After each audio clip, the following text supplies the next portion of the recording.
What's up? Welcome to Where in the Sports World. I'm once again your host, Travis Seldridge. This is the show where we head around the world to catch up with American players and coaches whose sport has taken them overseas. We got not one, but two guests this week on this episode. A couple of former MLB pitchers, Drew VerHagen and Nick Martinez. Both are currently pitching as starters for the Nippon-Ham Fighters in Japan's Pacific League. That's the league that was once called home by former MLB stars Ichiro Suzuki and a current one in Yu Darvish. Those guys among many, many others.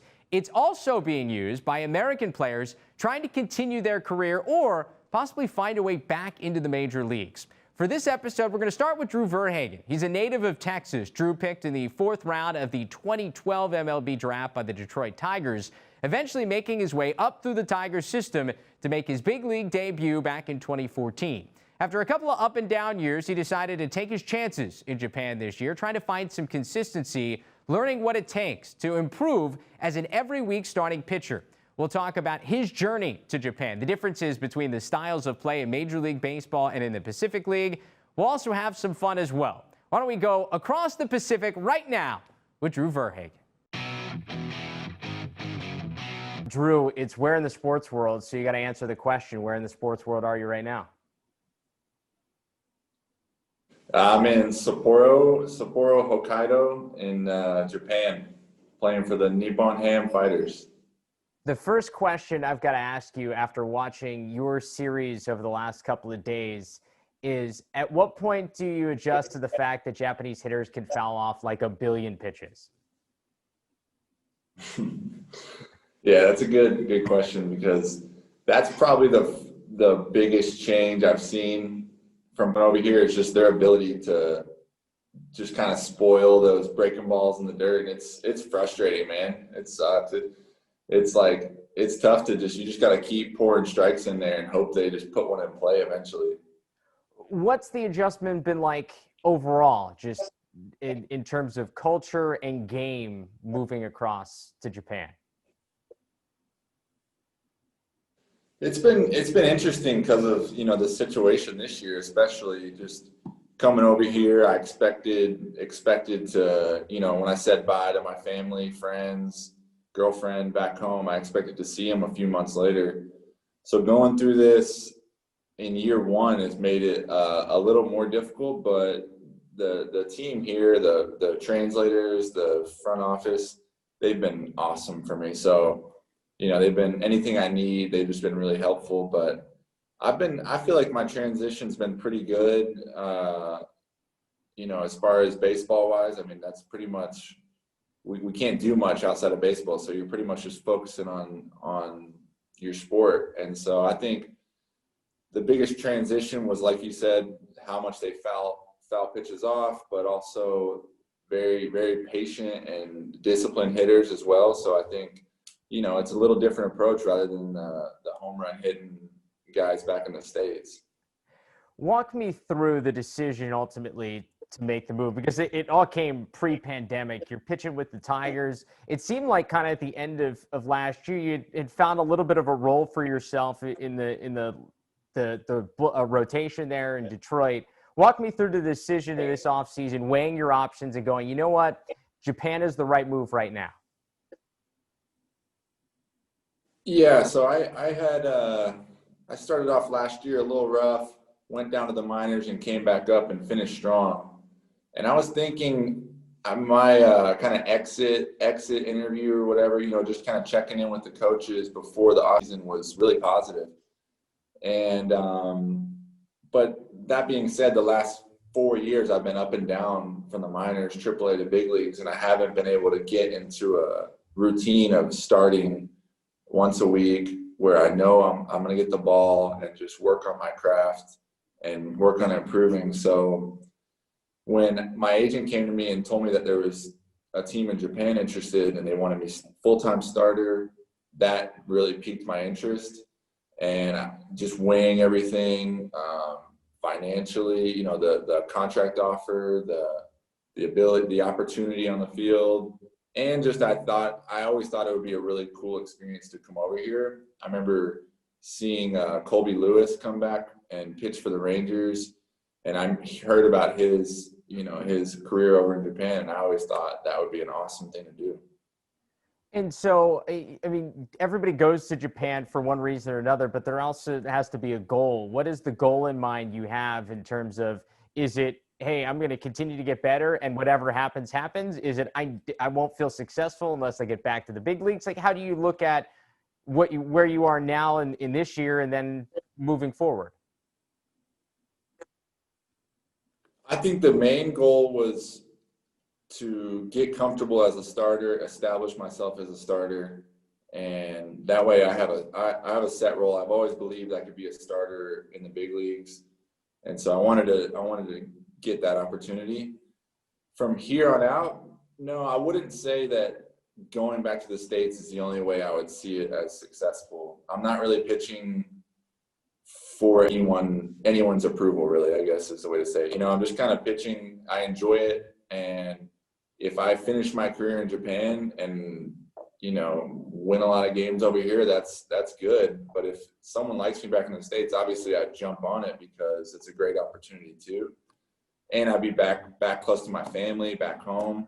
But that's not really how I would determine me being successful. I just want to play baseball for as long as possible and have success and just keep enjoying it.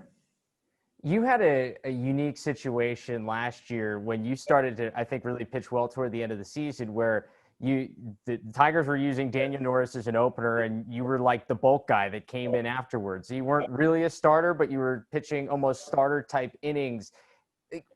As a pitcher, like, how do you adjust to being an opener? And as somebody who you talk about wanting to be a starter, like, how do you see that as a starting pitcher, as that being a trend in the game? Like, what are your thoughts on it?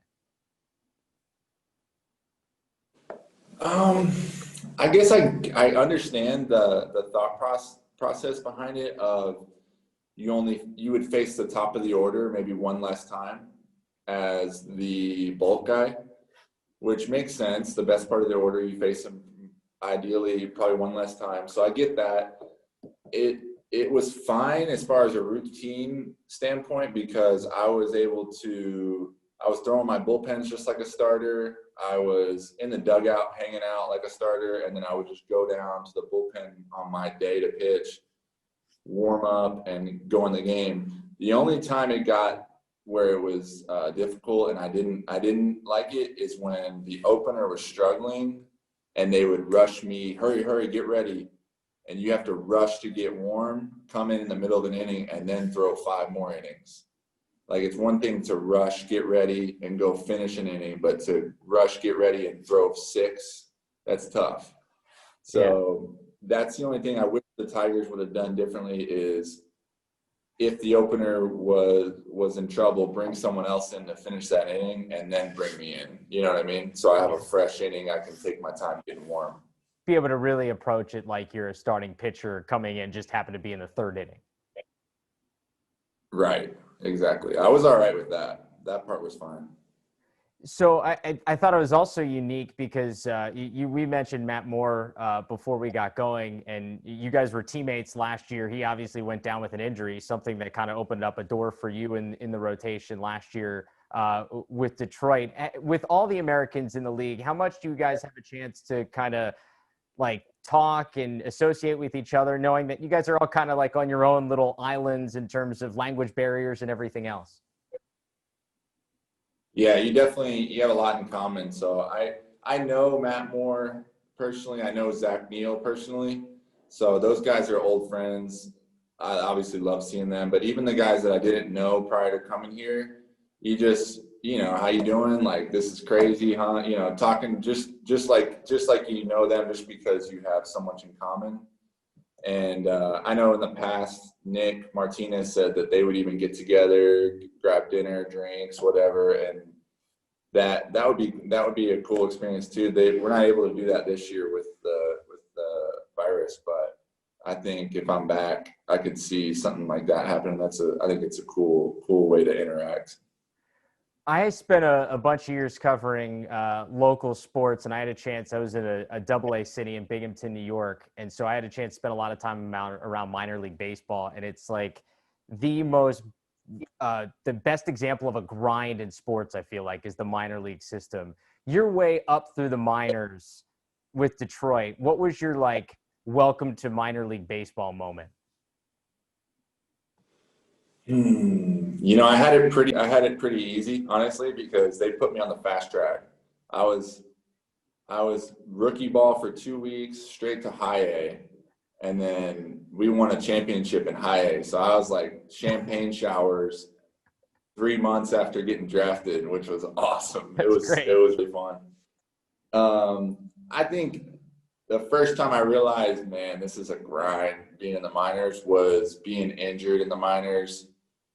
I hurt my back, and I had to stick around Lakeland, Florida, which isn't the greatest place. I don't know if you've ever been, but in the middle of the summer, it's like, spring training, it's a blast because facility's great, but middle of the summer, hot, humid, we're out there doing our conditioning and no games. So you're just going straight back to your dorm afterwards. That's when I realized being on the DL in the minor leagues is really not a good place to be. So that was in 13 and that was when I realized this isn't where you want to be. You want to be playing. It's not glamorous, but it makes it all that much sweeter when you finally do get to the big leagues, right? Like that's like the payoff. Yeah, and there's tons of guys that I know that I played with that grinded it out way longer than I had to. I was drafted in 12 in the big leagues in 14. So that made it, it was good. It was really good. All right, I'll finish it off. We've got 3 quick hitter questions, 3 for the road here before we let you go. Kind of a little bit more off the radar. First off, speaking of the minor leagues, best minor league ballpark you got a chance to play in?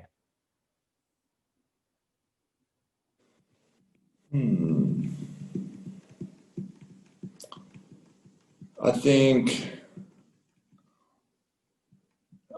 I really liked Columbus. It's not like it's AAA park and it's just a good solid park. They had good fans, but I also liked more of a classic park was Reading, AA for the Phillies, and it was more the atmosphere was really good.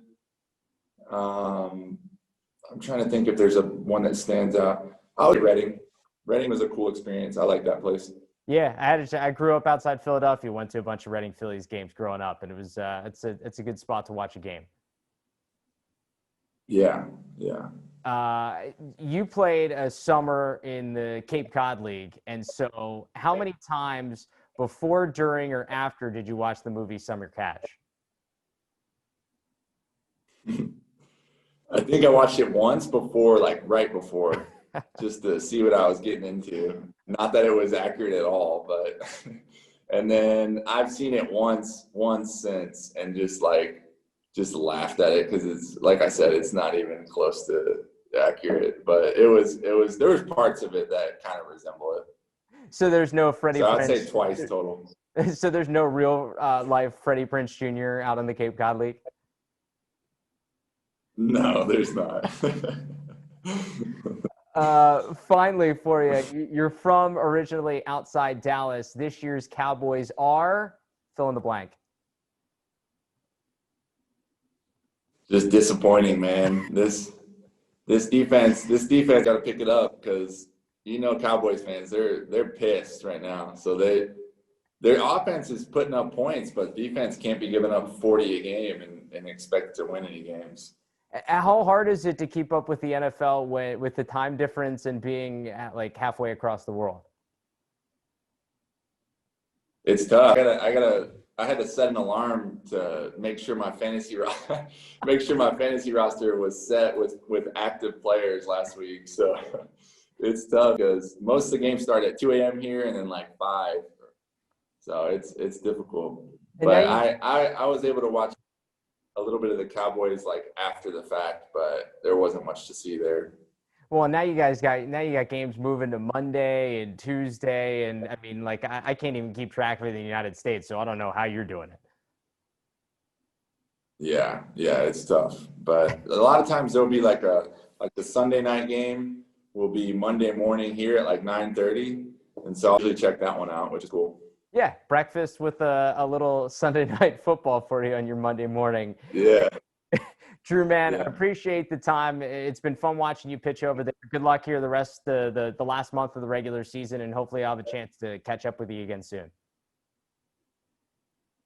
Yeah, thank you, man. I appreciate it. Thanks for having me on.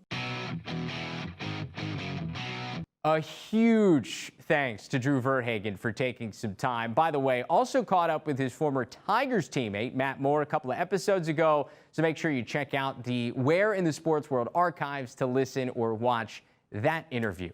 But for now, we're going to turn our attention to Drew's current teammate with the Fighters, fellow starter Nick Martinez. What a story his is.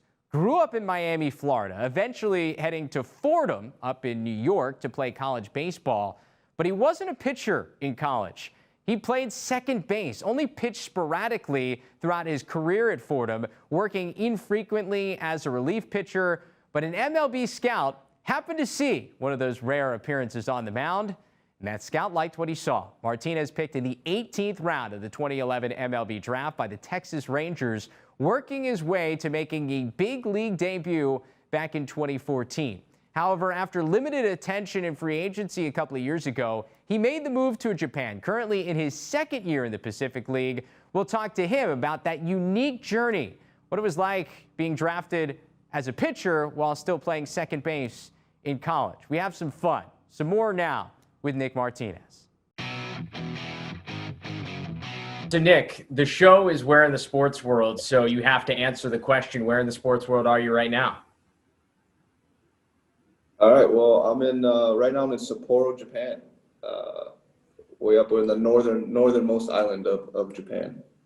So you're playing for the Nippon-Ham Fighters this season, and it's got to be an adjustment. So baseball-wise, adjustment from Major League playing in the United States to now playing in Japan. What's it like? It's definitely different. Totally different styles. Here's a very fundamental based game.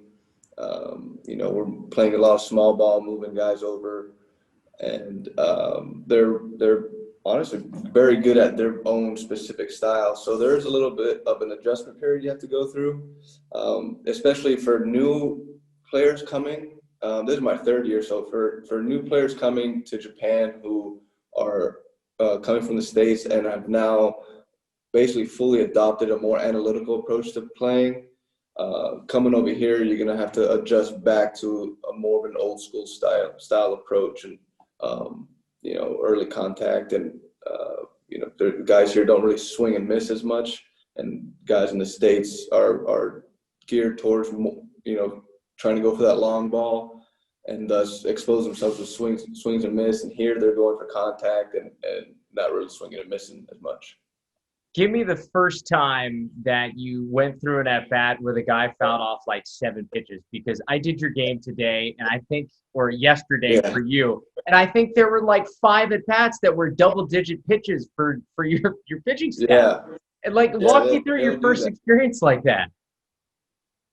Yeah. My first year you come across something like that, and I think by like this, it's usually by the 7th pitch, you're just like begging the guy to put it in play, even if it's just a hit, you want to get the at-bat over with. So a lot of these guys, that's a lot of times they may look fooled, and a lot of those swings they are fooled, but they do a really good job of fouling it off and staying on the ball until the very last moment.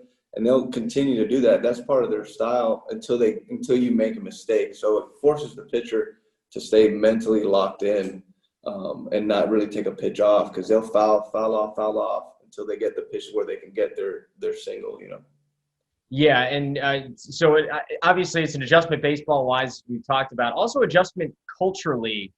You've mentioned you've been there for a couple of years. You now have Drew VerHagen, who's also on the pitching staff with you there for the Fighters. Is it nice to have other Americans there? Does that make it life easier? Have you had that throughout your experience?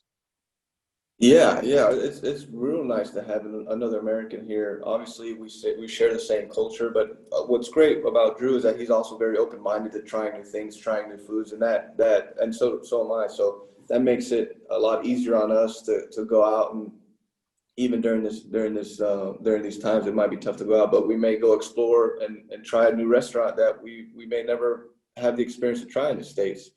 Eat something weird and, kind of introduce something new to our palate and see if we like it, and a lot of that's a big battle is coming over here. And, if you're not open to trying different food, then it might be a tougher time for you to adjust. But luckily, I'm pretty open-minded, and so is Drew. So it definitely helps out to have someone to go out to dinner and hang out and share, a common view on our culture versus their culture. Sometimes you appreciate, sometimes you're venting, but it's all fun. So it's real cool.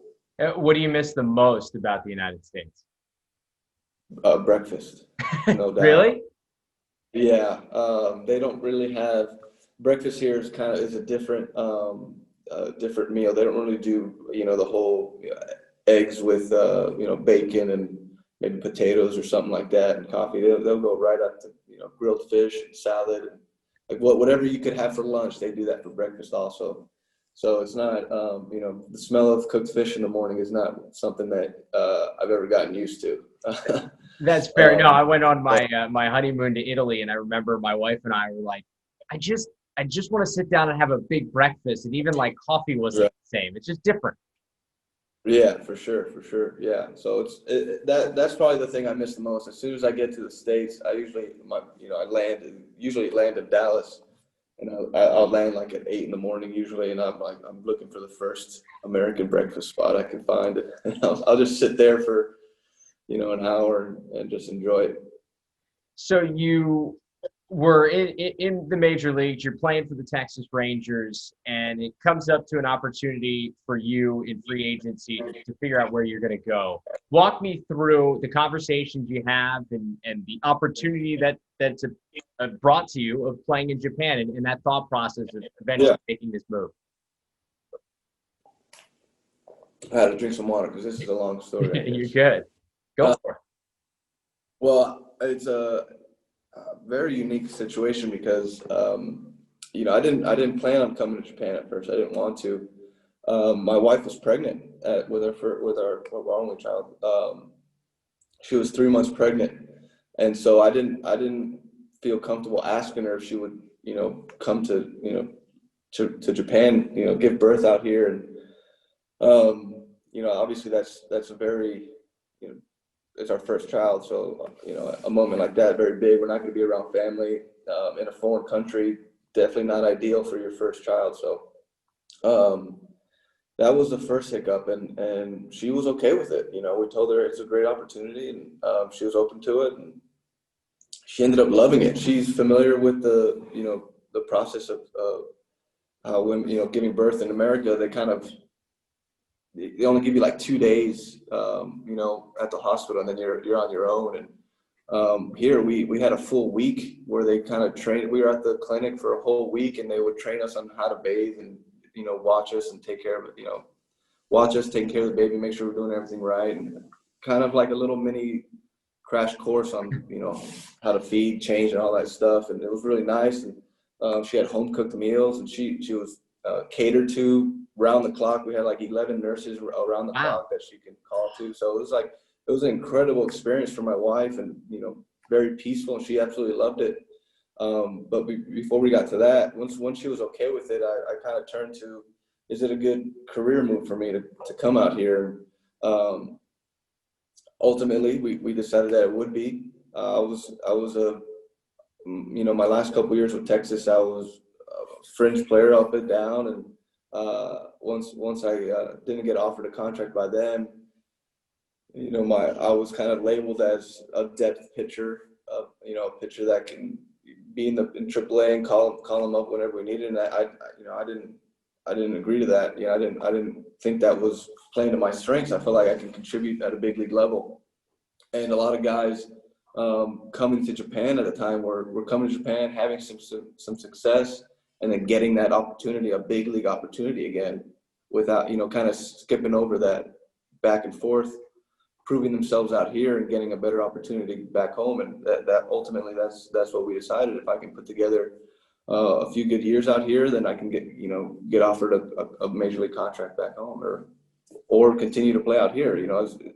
Just continue, just better opportunities for me. So where do you feel like your game is at now? Well, if you asked me after last night, it was a tough one. So Right. There's some adjustments that I need to make. But no, ultimately, I've learned a lot being out here. I've learned how, like I mentioned before, staying mentally locked in for every single pitch. So you grow in that aspect of mental maturity, what it takes to pitch in deep into games and stuff. What I've also learned my time out here, even though it goes a little bit against their style, there are some teams that still have an analytics crew, but I've taken the time to learn what it means to have good spin rate and, tunneling and horizontal, any kind of analytic stat you can find to help my game. I've learned a lot and what it means to pitch up in the zone and use my off speed down in the zone, even though pitching up in the zone isn't really a good strategy here in Japan because they like to just make that contact. Yeah. As you might have seen yesterday, but using that and applying it to my strengths definitely helps. So I've grown mentally and also physically using my repertoire differently. So in doing research, because I had a chance to call your game yesterday here, and yesterday for you, today here, and Right. I was researching your time in Fordham, and you played mostly second base when you were in college. Is that right? Yeah. I was a primarily second baseman, middle infielder. I had like 20 innings of experience before getting drafted. I had a good arm, pretty athletic, and the Rangers took a flyer on me. Yeah, like how did they go about scouting that? I think it was they were there, right time, right place.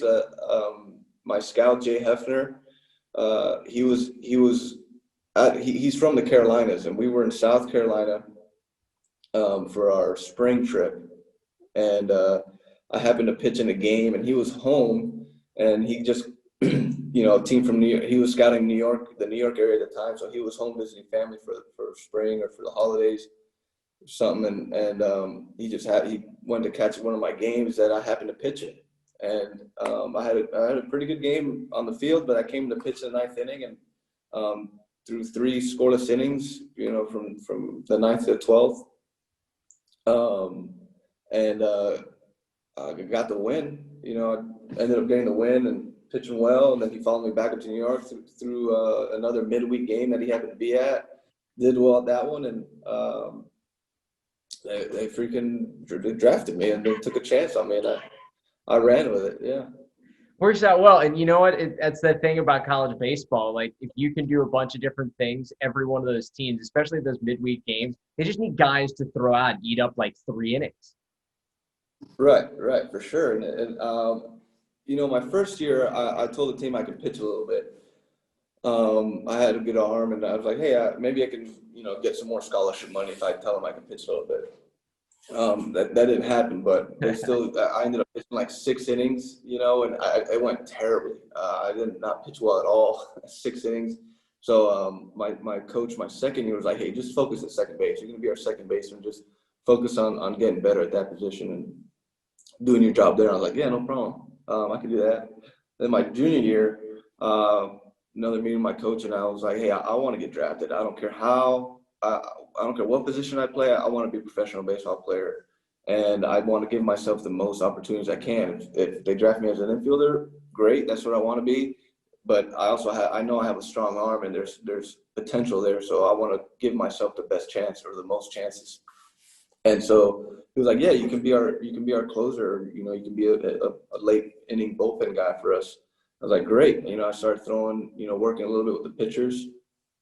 Well, that year we had a freshman All-American that was our closer, so that ultimately ate away at some of the innings I was going to throw. So I was throwing a lot of midweek games, which was okay. That it ended up working out. They ended up seeing me anyways, and I ended up getting drafted.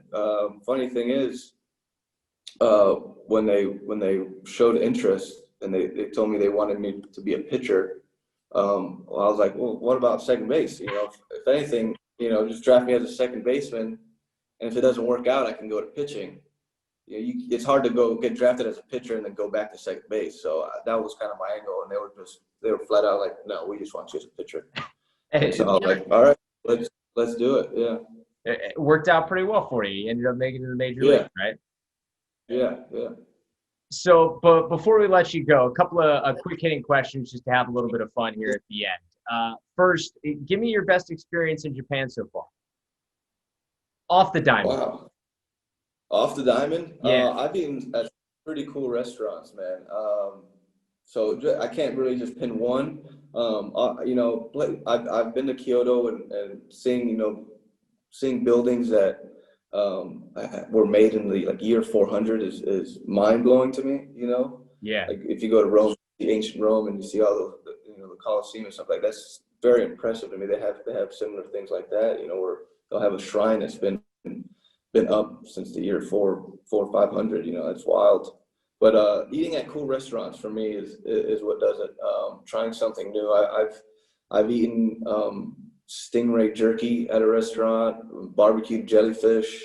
I've tried the blowfish ordeal. The blowfish, if you don't cook it right, can kill you. So I've tried that. Living on the edge, man. Yeah, it's cool. It's a cool experience. For sure. Definitely something I won't, you won't see in the States. So anything like that, I'm up for the challenge. So we'll take you back to the United States. You got a choice for dessert, ice cream or cake. What you going with? I'm going cake. Oh, okay. I'm not a big. I like ice cream, but I think I have to be in the mood for ice cream. Fair. Cake, I'm always up for trying a piece of cake. Vanilla or chocolate? I like vanilla. Vanilla with the vanilla icing, whole way. Yeah. I like both. I get the chocolate. Just depends on the mood, but I probably gear more towards vanilla. And finally, because baseball movies are some of my favorite sports movies, and I feel like there's so many iconic ones. If there's a baseball movie character that you feel like you could most relate to, who is it?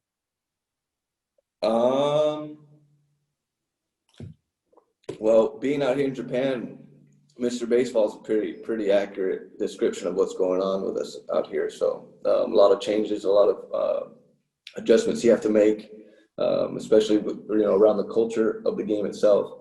So Mr. Baseball is pretty accurate, I'd say right now.